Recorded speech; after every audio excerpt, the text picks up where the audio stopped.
Hello everybody, this is my first video of my journey within Somalia, and this video inshallah will cover my visit to the famous Jazeera Beach, a beach that is unique in its beauty and nothing like I've seen before, nor was I expecting to see such beauty on my first trip in Somalia. During my trip, I realized and understood the beauty that Somalia has to offer and the natural scenery that I also think unfortunately many people fail to convey. As many other people only hear the bad side about this country, we should also convey the good side. Yes, I agree. Somalia does have problems, but where doesn't? We're living in an imperfect world, and Somalia is including that. What we really have to understand is that there isn't paradise on a temporary world, dunya, such as the one we're living on. I also think that it's best to tackle the problems, but to also appreciate what the country has to offer. If we look into our lives, we see that all of us face problems, but at the same time, we are blessed with the many bounties Allah subhanahu wa ta'ala favors us with. And this requires us to be thankful to Him. As He says, وَلَئِن شَكَرْتُمْ لَأَزِيدَنَّكُمْ. And if you are grateful, then I will give you more. So Jazeera Beach. So as I mentioned, Jazeera Beach is a beautiful beach that overlooks the Somali Sea near the city of Mogadishu. It's become a really popular beach and it attracts a large number of visitors from different parts of Somalia and abroad. And the beach is located just a couple of kilometers from the south of the capital, and it's become also a hub for the retired diaspora community.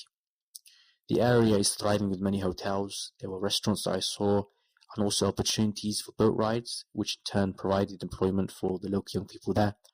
I think it has great business potential in the future to become a booming tourist destination. So together we traveled by a taxi from our hotel, and the taxi stayed with us during the trip, as it was very difficult to find a taxi at the beach because of its remote location. We left just after Dhuhr prayer and the weather was becoming more bearable. The temperature was around 25 degrees, which for me was just perfect. I don't like it too hot or too cold. So during the trip, we went past lakes where salt was produced. The water on the lakes is left to dry in the natural heat, and once dry, the salt appears. There were also a number of security points where soldiers stopped the vehicle for safety reasons. This was a bit of a strange experience for me, but I am definitely in support of it, as it is a type of safety mechanism against certain dangerous groups out there. As you can see, this was our arrival to the beach, and I was really interested in the unique scenery. From one side, I saw Masjid the Mosque, and directly opposite, I saw an island in which a famous tribal leader used to reside. I think he was from the 11th century. I learned a lot on that trip, as I didn't realize Somalia had that type of history to offer. This was my first time in Somalia, and that beach was definitely a highlight of my visit. Now I'm not gonna lie to you and tell you everything was great. For example, the litter on the beach was probably the worst thing I saw, as I think natural, beautiful places should be kept that way. But apart from that, the trip was great. What I really enjoyed from the beach was the small islands that we visited via boat from the beach. The tour guide was very kind to us, and he even invited us to have some fresh fish with him. The fishermen are out there daily, collecting fish from the sea, and they use this as a source of income.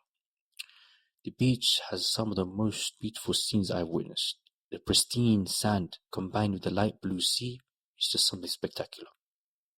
Subhanallah. During our visit to the adventurous island, we explored where the ancient tribal leader used to live.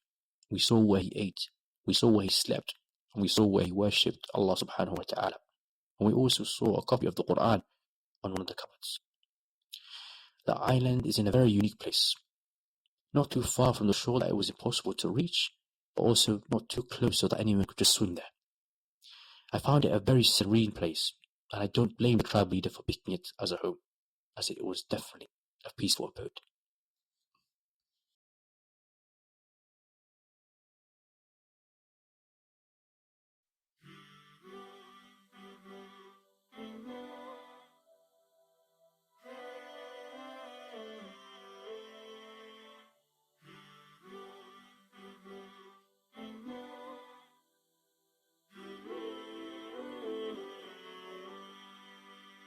Somalia tosa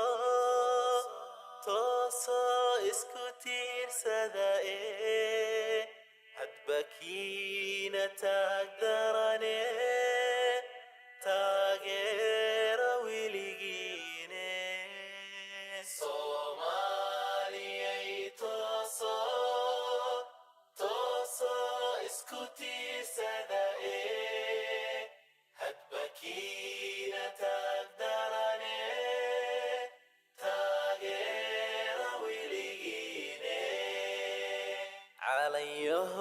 تلمان وعمبا مذبكا غتامكو يوهو حدكتينا تيرينيسا احذكا غسيتالي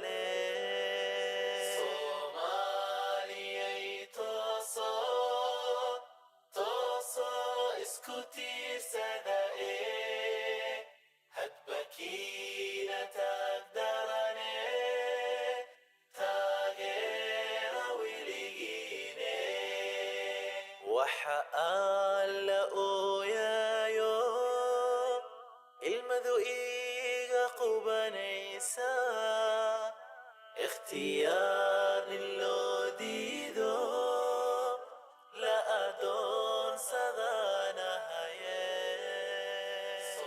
صومالي توصو توصو اسكتي سدائي هدبكينا تقدرني تاغير ويليني.